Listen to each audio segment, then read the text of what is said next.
11 octobre 1988. De nouveau l'agonie de fer. On ne sait rien. On se sent tellement pauvre. Livré à lui-même, le corps est comme un enfant perdu, il ne sait plus rien de la vieille raison, ni des certitudes animales, et il ne sait rien de cet inconnu. Il ne sait pas s'il s'apprête à mourir ou à naître, c'est à peu près la même chose. Mourir, c'est facile, mais cette naissance inconnue, c'est difficile. À ma mère, j'aimerais t'aimer encore. 14 octobre 1988. J'ai bien l'impression que cette valve centrale est la clé. C'est le gouvernail de toute cette puissance, ou le régulateur. Ce n'est plus tout à fait une tempête aveugle. Le chaos commence à avoir une méthode. PS, c'est peut-être cela que Sarama est venu me faire découvrir. Conversation avec Sujata. Satprem évanoui en robe vert clair. Sujata. Nous sommes le 14 octobre. Satprem. Oui. J'ai l'impression que ça a un sens, ce que tu as vu cette nuit. Oui. Je me suis trouvée dans un bureau. C'est là que quelqu'un m'a introduite à NTR en disant « Voilà, c'est NTR ». Et après, tout le monde est allé dans une autre chambre et là, je vous ai vu allongé par terre, soit endormi, soit… Je ne sais pas si vous étiez endormi ou évanoui, je ne peux pas dire. Vous étiez par terre. Mais j'avais l'impression qu'il y avait comme un bedsheet, un drap ou quelque chose par terre et vous étiez dessus. Je ne voyais pas vraiment votre visage qui était un peu couvert, mais du côté des jambes, il y avait presque comme une chemise peut-être, mais assez ample. Satprem. Mais tu as dit que tu avais vu que j'étais vêtue d'une chemise d'une couleur… Non, non, ce n'est pas ce que j'ai dit. J'ai dit que du côté de vos jambes, il y avait quelque chose de très ample que nous avons replié et ça ressemblait un peu au tissu de la chemise que je porte maintenant, vous voyez, un peu vert clair, un peu bleuâtre et très fin. Très fin. Très fin, c'était très fin. Et je me souviens, c'était sur mon corps même. Oui, vous étiez habillé avec cela et c'était sur votre corps même. Mais j'ai gardé la mémoire de ce qui se trouvait du côté des jambes parce que là, c'était très ample et je pensais que quand vous vous lèveriez, vous risqueriez alors de trébucher. C'est pourquoi j'ai pris la chemise et je l'ai pliée un peu et mise entre les jambes pour que vous ne trébuchiez pas. Et après, vous vous êtes relevé. Satprem, tu m'as dit que on m'avait relevé. Oui, oui, on vous a aidé à vous relever. Mais d'abord, vous étiez allongé, puis vous vous êtes assis, et vous ne vouliez pas que l'on vous aide. Vous vouliez vous mettre debout tout seul. Mais je voyais que vous étiez branlant, que les jambes ne se tenaient pas toutes droites, alors nous avons essayé de vous aider un peu, c'est-à-dire de vous soutenir un petit peu. Bon. Et puis, autant que je me souvienne, nous avons marché un peu pour arriver dans un autre endroit.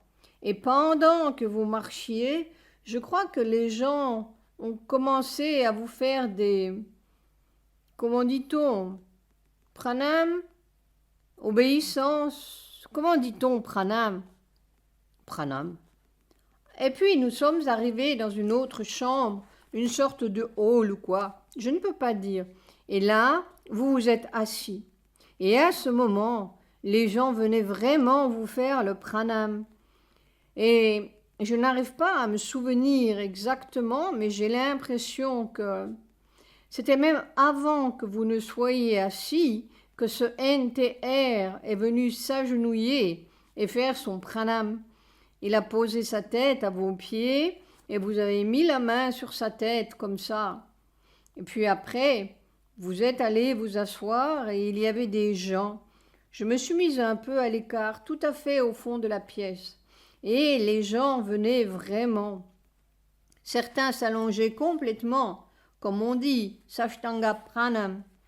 Ils se prosternaient tout à fait. Et d'autres qui se pliaient, riant. Je ne peux pas dire bowing, comme on dit, comment dire. Et puis d'autres qui s'agenouillaient. Et parmi eux, j'ai vu Baudi. Alors vraiment, comme elle s'est plus qu'agenouillée, elle a posé complètement sa tête, comme les femmes font le pranam, vous savez. Exactement, sa tête à vos pieds, comme ça. Mais là, vous étiez assis.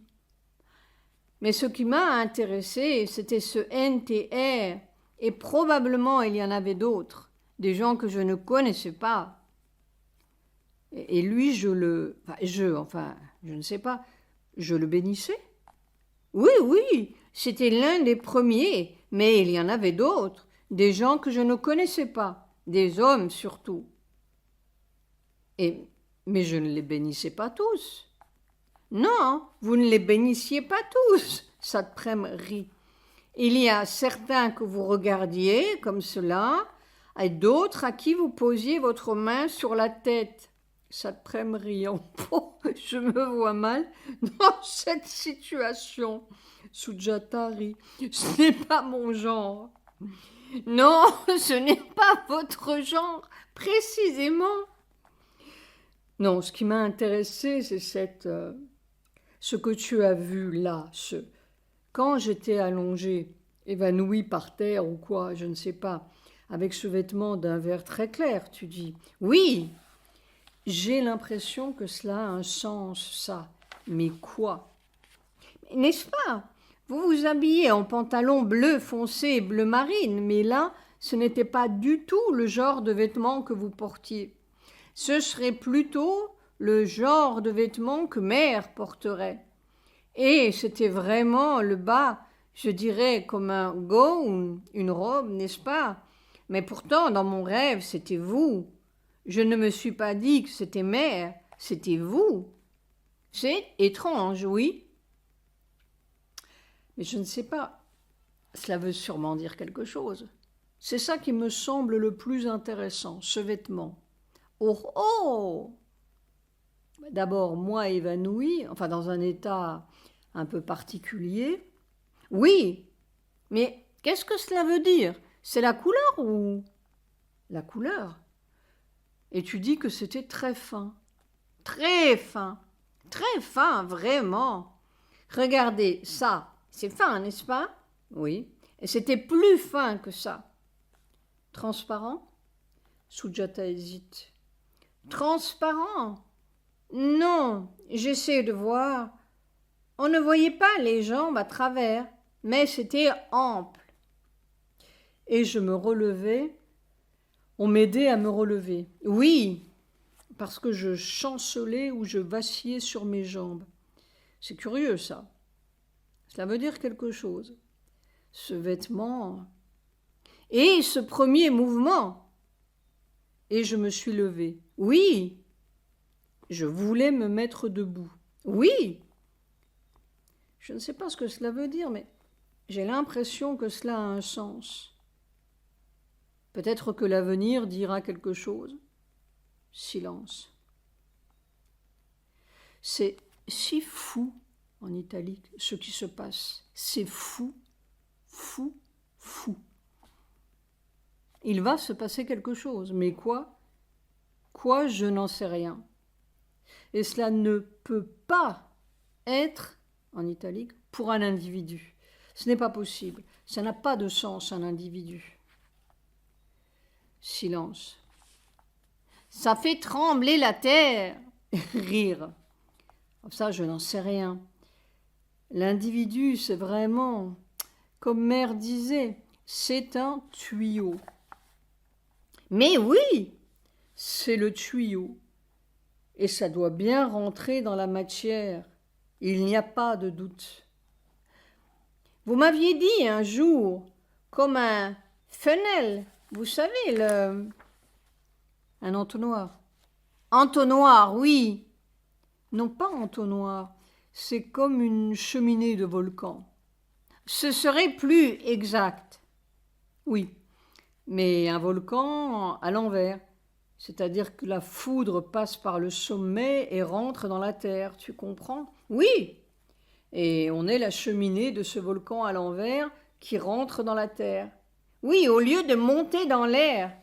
Oui, ça rentre dans la terre. C'est fou, c'est fou. Il n'y a que le suprême qui peut faire des choses pareilles, qui peut vous faire supporter des choses pareilles. Mais c'est le fil du rasoir, hein? Silence. Mais pourquoi ce NTR?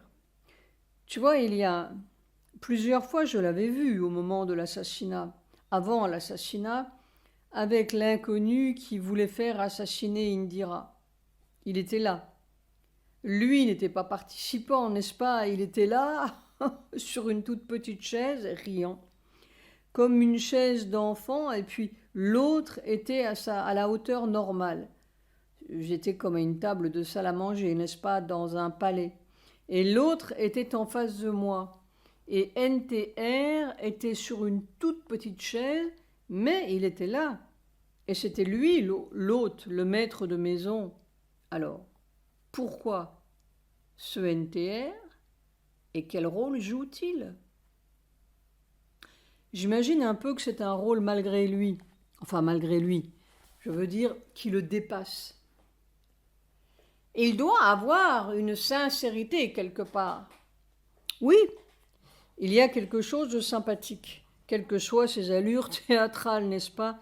Sujata rit. Ce n'est pas ce MGR ridicule et obscur, n'est-ce pas? Oui, le chapeau et les lunettes noires. Le chapeau et les lunettes. Lui, il est acteur de cinéma. Mais après tout, pourquoi ne serait-il pas sincère aussi? Évidemment, il faut que ça s'habille un peu, que ça mette des bijoux, que ça soit un peu cinématographique, rire. Mais malgré tout, il y a quelque chose qui est authentique dans cet homme, malgré tout. Mais quel rôle joue-t-il? Je n'en sais rien. Mais il a l'air de jouer un rôle. Silence. D'ailleurs, il se prosternait à mes pieds, n'est-ce pas? Et il s'agenouillait, je crois. Il s'est agenouillé devant moi. Bon. Moi, entre guillemets, n'est-ce pas?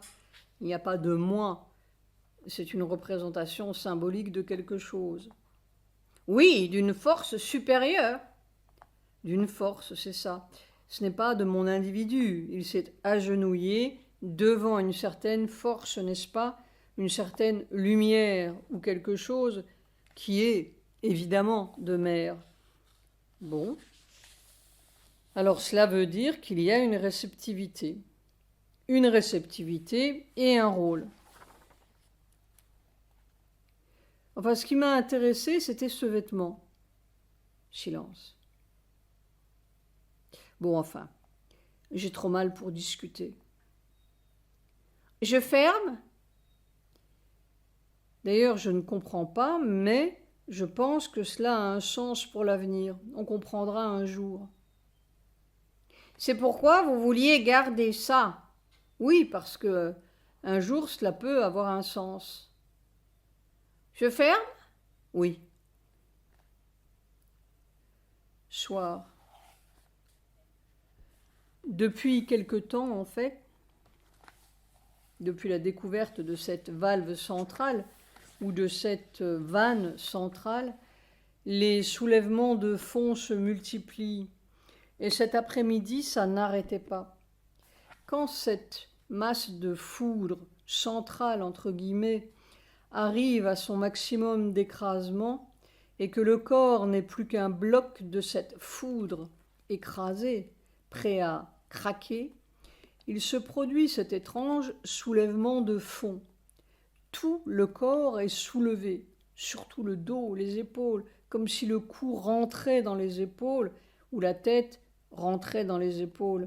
Et cela donne une sensation de gonflement et de soulagement miraculeux après cet écrasement solide.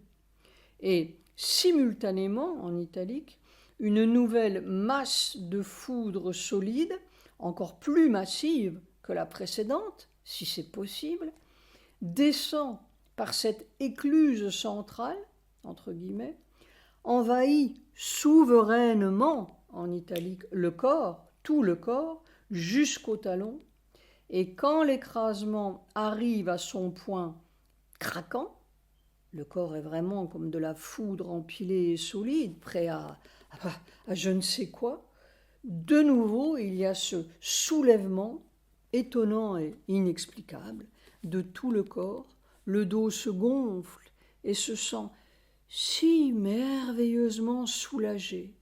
Et simultanément, en italique, une nouvelle masse descend, souveraine, abaissant tous les muscles, tendons, nerfs, avec une sorte de maîtrise irrésistible jusqu'au talon, et ainsi de suite. Je ne sais pas très bien ce que signifie ce phénomène, mais il se déroule presque mécaniquement, avec une puissance formidable, irrésistible, de plus en plus, de plus en plus. Je ne sais pas ce qui va se passer. 15 octobre 1988. De nouveau l'agonie de fer. Une crampe qui se forme et se reforme et se reforme depuis des semaines du côté gauche, entre le cou et l'omoplate, et cela se durcit de plus en plus, et on ne sait pas quoi faire. N'y a-t-il donc rien à faire avec ce système? C'est désespérant d'incapacité. Bon, il faut que je me taise jusqu'à ce que ça vire d'un côté ou de l'autre. Que faire? Que faire? Quoi? Il y a 77 mois hier que je suis dans cette opération. Mère disait « Je suis prête à travailler pendant 200 ans là-dessus. » Et elle l'aurait fait si on l'avait laissé. Alors, courage. Nuit du 16-17 octobre 1988. Cette nuit, je me suis vue courir à toute vitesse, ou aussi vite que je pouvais, dans une nuit totale, en italique, un noir d'encre. Et je courais en comptant les secondes, 1, 2, 3, 4 secondes, 5, 6, 7, etc., etc. Je comptais toutes les secondes. Et alors, ce qui est très curieux, c'est que je courais sur des feuilles de plastique. Je voyais ce plastique en dépit de l'obscurité totale. Cela faisait comme un vague reflet ou une vague lueur. En tout cas, je les sentais sous mes pieds. C'était comme un rouleau de plastique que l'on avait déroulé, une mince bande d'une trentaine de centimètres de large, et qui était mis bout à bout par section de je ne sais combien de mètres. En me réveillant, je me suis dit, mais c'est comme une piste. Dans cette obscurité totale, on, entre guillemets, me montrait avec une merveilleuse sollicitude, S majuscule, tu vois, ne t'inquiète pas, c'est tout noir, mais ton chemin est tracé. Tu n'as qu'à suivre, et tu avances, tu cours même. Vraiment, c'est consolant. Ils sont merveilleux de veiller ainsi sur moi et de me rassurer parce que... Et je comptais les secondes, presque à voix haute, ou en tout cas à voix haute en moi-même, comme si chaque seconde était importante. Aussi, ce n'était pas noir comme le serait une nuit dehors, c'était un noir souterrain en italique. Mais je ne voyais rien, sauf ce qui me semblait être des feuilles de plastique. Peut-être que chaque section de ce rouleau de plastique représentait une de mes opérations. Ces visions de la nouvelle conscience sont toujours d'une précision extraordinaire, bien que souvent énigmatiques. Oui, mère disait bien, une vision d'en haut avec des yeux d'en bas. C'est le suprême qui vous montre le chemin de l'inconnu.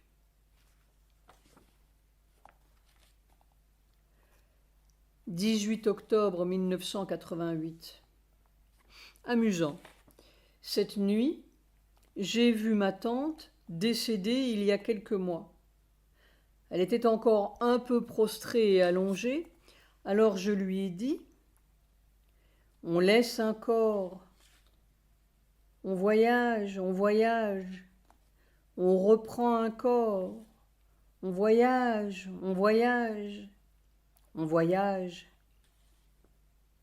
Du coup, elle s'est ravigotée, point d'exclamation, comme si cela lui faisait comprendre quelque chose, et elle est redevenue toute jeune. On voyage. Les Occidentaux sont vraiment comme des Zoulous devant la mort. Ma tante était très chrétienne, alors ce voyage pas très catholique a dû lui donner un choc ravigotant.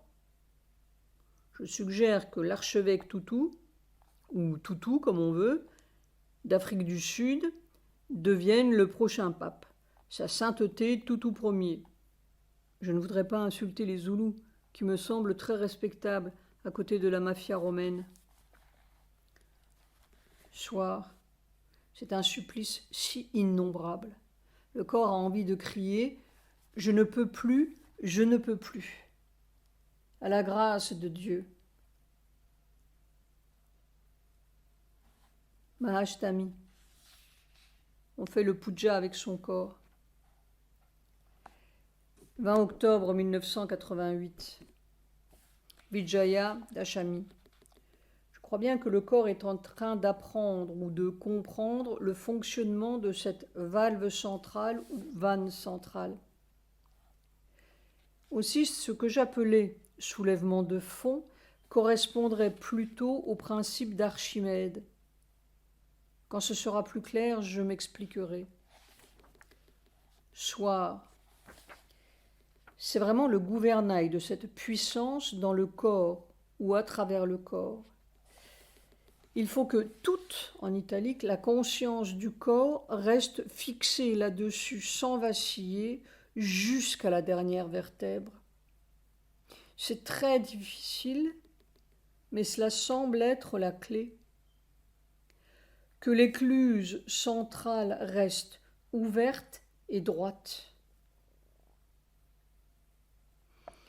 21 octobre 1988. C'est vraiment un volcan qui fraye son passage à travers le corps. Le corps apprend à supporter et à laisser passer le secret se vit. S majuscule secret. Mais c'est plus solide que de la lave. Les secondes comptent. Soir. Ils ont autorisé 15 huttes de plus sous Land's End, plus de 100 personnes, outre les maisons. La marée monte, ou le cancer. Les élections approchent, tout cela fait des votes pour. Déjà, ils ont entaillé la terre pour l'emplacement de leurs huttes et ils vont couper les eucalyptus pour les poteaux de leurs maisons. On sent et on voit bien que toute cette situation humaine, entre guillemets, est implacable, à moins d'une intervention divine. À propos de la réunion de l'Inde et du Pakistan, Mère disait, m'a dit Sujata ce soir, en 1971, je crois, que ce ne serait pas une réunion, mais une confédération. Je ne sais pas, mais au train où vont les choses, il ne resterait plus guère qu'une confédération des meurtriers, confédérés qui, quoi, chacun est un bandit pour l'autre. Et aux États-Unis, les fabricants d'armes et les financiers savent bien pour qui ils vont voter. C'est la grande organisation des meurtriers unis. Que cette terre soit sauvée des hommes.